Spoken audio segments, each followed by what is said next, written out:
Waters presents On the Box.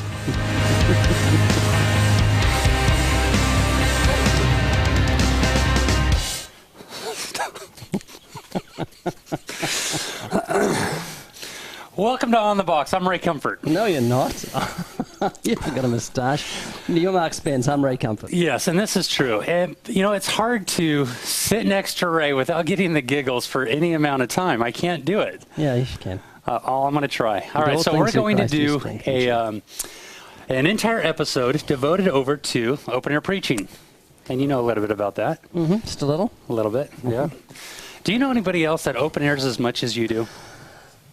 Oh, boy. Or let me rephrase that, all right, because there's a lot of people open-air preaching now. When you would open-air preach back in the day, were there people that open-air preach? No, it wasn't that common. No. It wasn't? No. But there's guys like Scotty and yourself. Scotty goes out every Friday night and preaches. He's been doing it for, I think, 7 years. And a lot of people, and I think God's raising up people to realize that you've got to go into the world and preach the gospel to every creature. They don't come to church. Yeah. You know, they hate the light. Neither will they come to the light unless their deeds be exposed. So we've got to go to them. And open-air preaching is one-to-one witnessing with a lot of people around you. That's all. Yeah, and absolutely. And I think you're the one that said that a good open-air preaching session can reach more people within an hour than a church can. 30 minutes. 30 minutes than a church can in an entire year. Yeah. Right? Because these sinners are not going to darken the hallway of a church, so we go to them. Why would criminals come visit the police station? They don't want to go to church, so the church has to go to them. Well, it reminds me, before I became a Christian, I used to go inside department stores and I would steal things. But that wasn't the thrill of it. The thrill of it was trying to bring it back into the store a week later. I didn't even want the items. You're kidding. You used to do that? Not. Yeah, I used to do it all the time. That was a thrill for you? That was a thrill for me. Well, I was just relating to Sue. When I was about 10, which is a few years ago, I stole from a store. I went in and stole an eraser. And I died as I stole it, got outside, and my conscience hit me so hard, I had to take it back. And taking it back was harder than stealing it. Did you put it back on the shelf, or did you tell someone? I put it back on the shelf. I didn't tell anyone. I was only 10. I didn't want to go to prison. For the eraser. No, I didn't want to. But it showed me the power of my conscience. You know, I wanted to do, I was excited, and there was an adrenaline rush. You know, we love darkness, and my conscience just hit me so hard when I stood outside with that hot eraser in my pocket. I thought, I have to take it back, and it was real scary taking it back. But you used to get a thrill out of taking it back. Yeah, I did. Yeah. Let's say you got caught in between that week when you had the goods on, you would have gone to jail or something. Boy, I would have. And I would only take things that had the tags still attached to them, the alarm attached to them. There was a little security thing attached to it, so I would get a bag. That plastic thing that you can't get off? That you can't get off. Yeah. And I wouldn't take it off. I would get a bag. I would line it with aluminum foil and duct tape. And what that would do is that would make the alarm not go off when I would go out. It used to be this way, and I don't think you can do that today. Good. Yeah. So today we're giving it over to open-air preaching, which is a good topic when you're dealing with On the Box. It's a steal. All right, so let's jump right into it. We have a handful of questions here. Ray, what is a good way to practice open-air preaching before you actually do it live? What do you think? Well, it's the same as one-to-one witnessing. If you really care about the lost, you're going to go over arguments in your mind. You're going to think about it. If you're going to have a sword fight with someone on Saturday, during the week, I'm sure you'd go and do a little bit of practice. Right. But it's the same. You can have a sword fight with people when you share the gospel with them, but our sword is bigger and better. It's a sharp, two-edged sword, sharper than any two-edged sword. So, practice it and go over in your mind what you'd have to say. Anecdotes, arguments, evolution, stuff like that. But make sure when you practice, realize that you've got to stay on course. You're going to preach Christ crucified. You're going to preach the cross. You don't want to go down a rabbit trail. So what I do is when I'm going to preach, just go over anecdotes and thoughts in my mind and have fake arguments or fake hecklers come to you and how you would answer them. You know, we have the privilege of being surrounded by a lot of open-air preachers here at Living Waters. A lot of people that are doing it. We're not just teaching people how to do it. We're doing it. And so I would say get around some people that are doing it and do some role play. Practice on them. Go inside your living room and get up on the box. Practice balancing there. And have you done this? I haven't done the box bit, but I've done a lot of role play with Eddie and Brad. Oh, really? We do a lot of role play, not so much anymore with the one-on-one inside the van in the carpool, but we do it a lot on Friday nights when we teach our class. Somebody comes up out of the crowd, I'll play the Christian or they'll play the Christian, and we talk back and forth on the one-on-one. The open air preaching is the same way. You can practice it the same way you would do a one-on-one. You preach to yourself inside the mirror. I know Easy, he told me, hey, Mark, you need to practice your sermons a little bit more. Put a video camera on you, nobody around, and then preach. Preach the message that you're going to preach on Sunday morning and get used to it. And then you can see the mistakes you make and what you'd like to, just fix up. So, with a new sermon, I do that. You have to do that. You got to time it. Yeah, you've got to time it because the pastor wants you to finish on time.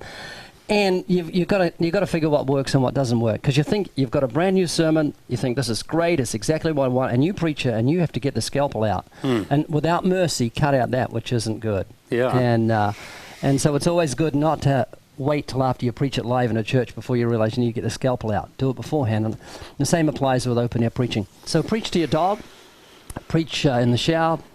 Practice what you preach. Preach in the mirror. Do it into a video camera, whatever. Well, what do you think about flashcards? You may have like a memory verse down there, or you've got an anecdote down there. So if somebody's preaching, can they have a flashcard with them? What do you think? It wouldn't hurt to. I know that I've always said that the big fear is drying up. Everyone has that fear. I'm going to make a fool of myself and just stand there on the box and forget what to say. Well, have a New Testament in your back pocket with John chapter 3.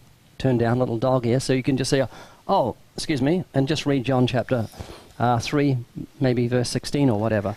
That you're out. That's a great way. I mean, you think of people who, they want to open air, they don't know where to even start. Right. How about getting up there and just reading a verse, maybe sharing their testimony, a 3-minute testimony, followed up with a verse, John 3:16, and say, hey, thank you so much. I just wanted to share that with you today. Yeah. And then step down. Yeah. Yeah, I think absolutely that's the way to go. And we don't need to think we have all the all the answers for every question, do we? We don't. Yeah. There's some questions we can't answer. You just say, I don't know. I can answer that. What I've done, somebody I got into open air preaching at Santa Monica. I was preaching and I said, so-and-so, come here and hold this, will you? Was it you? Yes. It was you. Yeah, so-and-so. What happened? Well, and you followed it up with this, and this is how you'd get me to open air preach. Somebody would ask a question that was a bit of a softball pitch. And you go, you know what, that's a good question. My friend Mark's going to come up here and answer that. Right. And that gave me courage, knowing that I had an answer for the first question. And that beginning step is the hardest step. Right. So if you can be provoked by another friend, another open air preacher, to get up on the box to answer a simple question, then you're off and going, and then there's nothing that can hold you back. And also, if you've got a friend that would like to open air preach, get him come up and just hold something next to you, and when a question comes up, you could say, do you want to answer that? And he might say, yeah, I do. I've got an answer for that, and it helps him break the sound barrier. So how do you get better at open air preaching? You practice what you preach. It's the same question that we're dealing with here for the most part. Yeah, it's the same question, but just really, the key is to just do it. There's nothing like doing it to give you confidence. And it's not the first time you do it, it's the second time you do it that's the hardest. Because the first time you do it, you're provoked by your conscience. Once you've done it, you've said, I've open air preached. And then you tend to rest on your laurels. What you've got to do is mechanically get yourself to do it and do it again. But that's the best way to learn to swim, is to dive into the water. And the best way to learn to open air preach is just to do it. Do you remember the first time I open air preached? Do you remember where we were? Yeah. Yeah, we're in Las Vegas, and we I think it was the first time you traveled with me, was it? And I realized what a good helper you were. As we're going up the escalator, my Bible falls off my bag, and Mark picks it up. Your big Bible. My big Bible. I was walking through the airport without it, and Mark says, hey, you dropped this, my Bible. And so I thought, this guy's good. Yeah. I remember the little practical joke I did to you on the plane. It wasn't little, it was horrific. It was so funny, and I can't believe you stayed with it. All right, so here's the scoop. Ray and I are on this plane, we're on the seat. There's nobody in between us, and you're by the window. Yeah. And I'm on the aisle, and I look behind you, and I see that there's this guy leaning forward. He's drunk. Trying to look out the window, but he was right up against your chair. And I said, hey, Ray, see how fast you can push your chair back. And I did. And he did. And this man went flying back when he got hit in the face. He was partly drunk, if I remember rightly. He was. I wish you saw the look that I saw on his face. Very good. All right, moving on. So it was Las Vegas you open air preached. It was. And we did the light show in the City of Lights. And it bombed. No one noticed because there's so many lights in Las Vegas and Mark's doing these little lights. All right, and back to what you were saying, the second time was harder for me, and that was in the 3rd Street Promenade. You said, you know what, I need to leave. I can't keep this going. But there was a big crowd. Right. So Tricia got up there. She began to preach, and I was provoked. All right, here's Tricia, Penny at the time, Tricia Ramos now. Here she is preaching, and I got to get up there. And I got that feeling, that itch, and I got up there and preached. It's nothing like having a woman do what men should be doing to make you feel guilty. Amen. It was the woman that took the good news of the resurrection to the cringing disciples who were behind locked doors. Nothing's changed. Moving on, how consistently do you stay in one area? Do you constantly try new places, or do you find a place that works with you, you stick with it? Well, when we get a good area, we hold it. I mean, you've got a good fishing spot where you're catching fish. You don't want to move. But Santa Monica, we last 3.5 years before I got kind of kicked out there by a guy that drove me crazy, a professing Christian with a bullhorn that stood behind me screaming at me when I was trying to preach. So I just left that. That's when we started open air preaching at the courts. We did that for 2.5 years until, with a stroke of a pen, the judge changed public domain to court domain and said, if you step on our property and preach again, you go to jail. So we thought we might as well move somewhere else. So that's when we went to Huntington Beach. And Huntington Beach, been there about 4 years, each Saturday afternoon, 1 to 3:30 and 1:30 to 3:30. And so we stand there until we get moved on because they're good fishing holes. Okay, I didn't hear anything you just said. And the reason why is because the guy with the bullhorn, he ends up showing up at the ministry. I remember, what is it, like 7, 8, 9 years ago? I don't even remember. Yeah. And he comes in the front door, and he follows you around. Gets into my office. Gets in your office. Somehow he gets in your office. Why was your office the very first thing when people opened the door? There you are. You're in Ray Comfort's office. I don't know why we ever set it up like that. I don't know. But it was so funny. So he begins to follow you around. You go through this door. You run around the building. He got on my nerves. He just kept saying stupid things and trying to argue with me. I thought, I've had enough. Oh, boy. He was so divisive. I've had enough. I'm getting out of here. So I stepped through the front door, and he followed me, yelling at me through the front door. And I ran around the back of the other door, had someone open it up, pulled it down, ran around and locked the front door. So he was locked outside, still yelling at me. And we had tinted glass, so he couldn't. That's right. Yeah, it was. Yeah. And then I saw him a year later. He's just a crazy guy, and he's listening to Hell's Bears Kept Secret. He says, listen to this. I couldn't figure it out. It's strange. Yeah. And that was Stuart Scott. No, it wasn't. It was not. It was not Scotty. How do you deal with people that you see again and again in the same place that you had previously open-aired? You say hello to them again. But I know it is difficult. We've got a guy named Ken who's a very hairy evolutionist. And he's an atheist, anti-Christian. And I see him all the time at Huntington Beach. And I couldn't get a crowd last week, so I picked on him. So if you've got a regular there that you know what they believe, then you can pick on them and say, hey, Ken, you believe in evolution. Come and get in the box and talk to me. And he talked to me for a while. Yeah. And another guy named Dallas, who's an elderly guy who's also an evolutionist atheist. And when I see him, if I can't get a heckler, I go to them as a sort of a backup. So that works out fine. You know, my pastor was down on the pier on Saturday, and he came up to me on Sunday night, and he said, you would not believe who I bumped into on Saturday morning. I go, who? And I go, Ray Comfort. He was preaching open air down on the Huntington Beach Pier, and he goes, I was just thrilled to death. He was so excited. Oh, that that's he saw nice to know. Yeah, and I don't know if he said anything to you. I don't know. But it was great. So you would say definitely befriend the individual if you can. Remember their name, be able to use it if possible. Treat them to a cup of coffee. You know, hey, we're long-term friends here. I could add to that and pray for them regularly. Yes. And then when you see them, say, hey, I'm praying for you. I have been praying for you this week. And then after a while, you say, hey, do you have anything specific I can pray for you this week? How's your family? How's your wife? How are your kids? Whatever it may be. And you can see that a relationship can be built. Now, there's people at Christ Church when you used to preach where you guys obviously were diametrically opposed to one another in each other's worldviews. With that said, you were still friends. Oh, there's a guy named The Wizard who we crossed swords each day almost for 12 years. He was on First Lunch Hour. No, I was on First Lunch Hour. He was on Second Lunch Hour. He was very anti-Christian, but I found out when his birthday was and gave him a birthday present. And then we went to lunch together, and he'd give me birthday presents and Christmas presents. And when he showed up in my crowd, I was so delighted. He was easily the best heckler I've ever had in all the years open air preaching, because he knew how to heckle. I'd have a crowd of maybe 60, 70 people. If I saw him smoking a big cigar in the back of the crowd, I'd think, here goes. And so I'd say something to provoke him, and he would step forward, he'd lean back, put his finger in the air and say, "You Bible-bashing Baptist!" Ready to pontificate, ready to go. I wasn't even a Baptist, and he would just, because it was alliteration and it sounded good, and just with a cigar in one hand, screaming with the other, the crowd would go from 60 people to 200 people, and then he'd step back and let me preach. No, is this the guy you gave your car to when you came to the States? No, it was a different guy. This is a different guy. But the wizard actually used to let me on his ladder to preach to his crowd sometimes. Oh, wow. Because the Bible says when a man's ways please the Lord, and we please God through Christ, he makes even his enemies to be at peace with him. So he had this ladder. And so I had this huge crowd.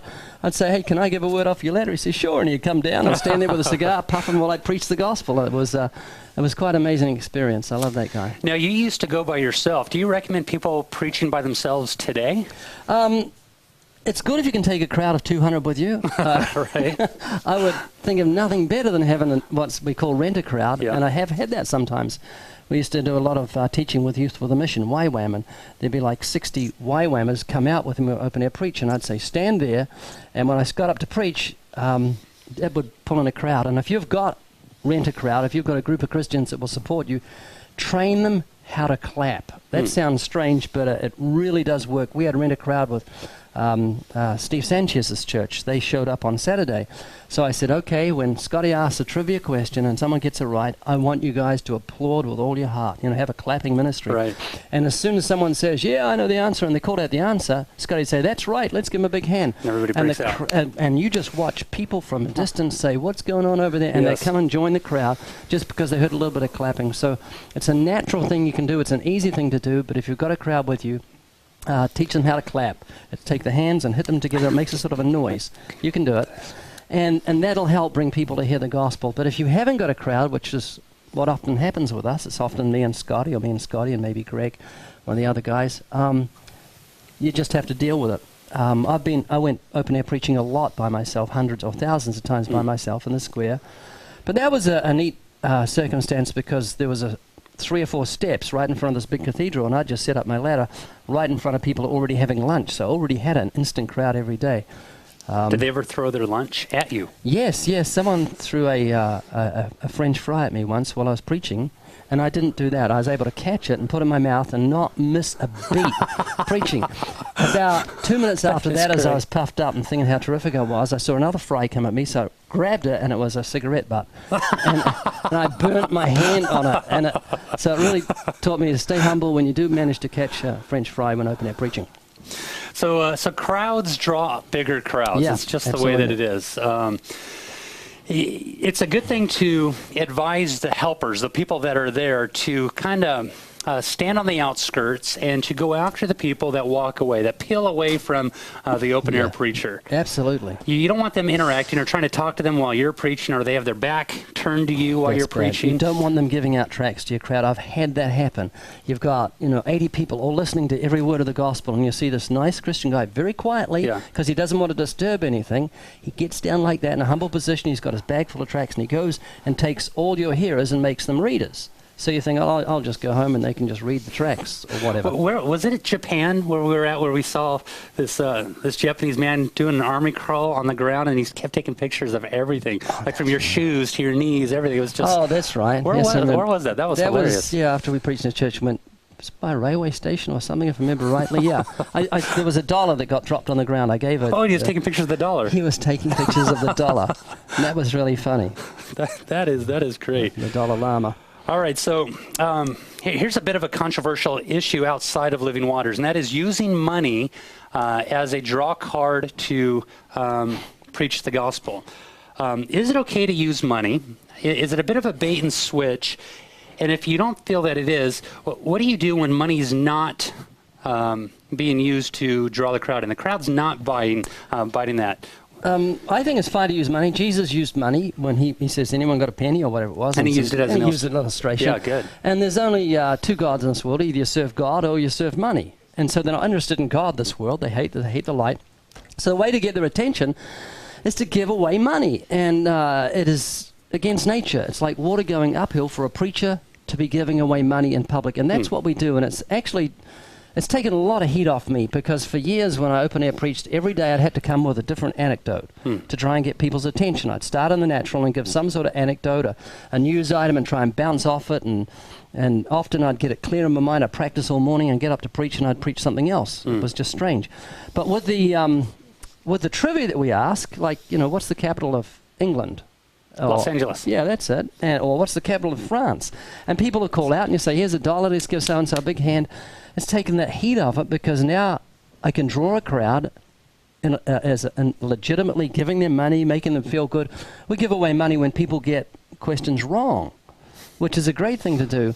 And another thing to do is, and it makes the crowd laugh when you have a little bit of humor and be a religious person and have humor. It's like an oxymoron. But when they see that you can do things that are a little funny, like we often ask someone, excuse me, to the crowd, what's your name? And the guy says, John. So is that your final answer? He says, yeah, that's right. And then you go and you give him $1. And the crowd just bursts out laughing and they applaud and that. And then when someone gets something wrong, or you say, hey, that's wrong, but we like losers, so here's $1 for you. Or some little kid down there is trying to think of what's the capital of, England, and you say, London, to the kid, and everyone's smiling, and the kid says, London, and you run down and give the $1. He's never going to forget that little, eight-year-old kid. So it creates goodwill, and it lets you move from the natural to the spiritual in a way that's easy. We actually have a gospel track entitled "A Gift for You" that you came up with, and you simply put in $1 bill, $5 bill, whatever it is, and we hand it out. And the reason behind that is why? Why'd you come up with that track? Just to show people we really care about them. Yeah. I did that in a Target once. I said to a guy as I walked past, hey, here's some money for you. And he took it, and he was all skeptical. And I saw him turn over, and there was one clean, crisp dollar bill in there. And he got it out, and I looked around, and he was staring at me. Just staring at me, because someone for no reason had given money. And then the track actually says why we give away money, because we want to illustrate the faith without works is dead. We're tired of preachers taking money from people through televangelists with bottomless pockets, and we just care about people. So it's a great way. Boy, that sure is good. So what do you do? How do you draw a crowd if offering money as a prize doesn't work? I was reading the Blue Book for Evangelism that we have there, and a couple of things that you had mentioned in there is that you call out to people who are walking by. You're going to draw them in. Sir, you. Yeah. You can actually do that. You think, boy, this guy's not going to stop. I'm yelling out to him, what's your name? You guy in a blue T-shirt. He says, Fred. Fred, come here a minute. And he'll come often, and you think, cool, this is working. And it does often work by picking on people. And when people are calling out answers when you're giving away the money, try and find a guy that sounds confident, and then just pick him and say, sir, you asked that question good before. Do you believe in God's existence? If you can't draw a crowd, this is what I do. Scotty, you're on.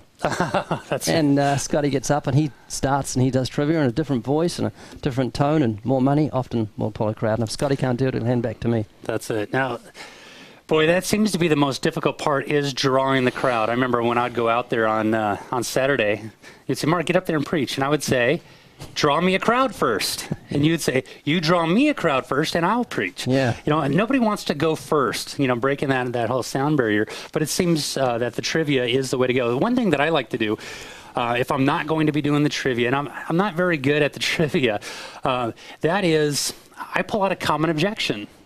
I say, hey, you want to gather around in just a few minutes? We're going to be answering the most difficult questions that Christians face today. Well, can you trust the Bible? It was written by men. You can't trust the Bible. Everybody knows that the Bible has mistakes. Or if God is so good and all loving and all powerful, why is there suffering and evil in the world? So I bring out the objection. I go, sir, have you ever asked that question? If God is good, why did 9/11 happen? How about you, ma'am? Have you ever asked yourself that question? Do you have an answer for that? That's good. And so they begin to draw, and then I answer the question. I'm only going to bring out the questions that I have answers for. That's good. You don't want to bring out questions you don't know the answer to. That's great. That's good. What do you think is the most effective way to keep a crowd after revealing the law?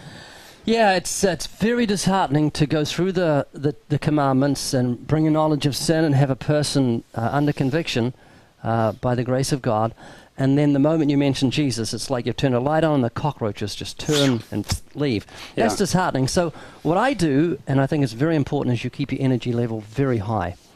Keep your enthusiasm, because if anything we should be enthusiastic about, if there's anything we should be enthusiastic about, it's the gospel, it's everlasting life. And often you can tend to subconsciously become passive. You say, and that brings us to what God did for humanity. He loves us so much. You're going to lose your crowd because you become nice. And what you've got to do is say, Tom, what did God do for sinners? Do you know? Well, finish this verse. For God so loved the world, he gave his only begotten Son. Whoever believes him should not perish, but have... Come on, don't you know? Haven't you been taught? And so keep your energy level high and keep people interested, because the minute you become passive, you're going to lose them. Now, when you're preaching and there's not hecklers that are lining up, but you have a heckler, he leaves... Are you remembering the people that were spouting out, yelling stuff on the side? Trying to, but it's so horrible when a heckler leaves, especially when it's a good one. A colorful one, right? We had one on Saturday. Boy, I can't remember. Maybe his name was Jason. He sold shoes to ladies at Nordstrom's, he said. He had 2 earrings in here, and I thought, this is going to be interesting. He gets up on the box, and within 30 seconds, there are 3 girls just clinging to him. I think they were slightly drunk. And I said, ladies, leave him alone. I want to talk to him. And then there were 2 guys there that for the next 30 minutes did nothing but try and distract him from the gospel. Had to tell them to be quiet, leave him alone, sit down. This guy's answering me. Finally, they backed off. He listened to the whole gospel. I says, when are you going to get right with God? He said, today. And I thought, that's very strange. Anyway, I shook his hand, gave him some stuff. He went off. We carried on. Another Christian came up and told me afterwards that that guy had told him that his dad was dying of cancer, and he was deeply in earnest to hear what I had to say. And he actually came up to me afterwards, and it mystified me until I heard this Christian tell me what's going on. He says, will you be here next week? And I said, yeah, so you could pray for that guy. So he was deeply in earnest, and there was such a spiritual battle, everyone just pulling at him, trying to get him away, but he didn't leave. He wanted to hear. Wow. Final question for you. We just have a few seconds left. 46. How do you end an open-air preaching session? The end. That's it. That's all you say. No. Hey, I want to thank you for listening. Really appreciate you listening to what I've got to say. If you've got a Bible at home, please read it. If you've got any questions, please come up and see us afterwards. We've got some free stuff for you, free DVD. So thank you very much. Wow. Something like that. Love it. And that's it. That wraps it up. Another edition of On the Box is in the can. So until next time, be strengthened, encouraged, and unafraid. Go share the gospel and serve your King. Yes. You're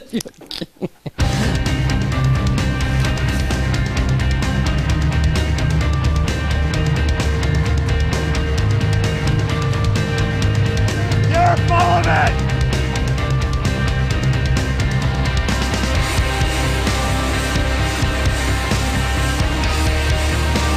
Living Waters presents On the Box.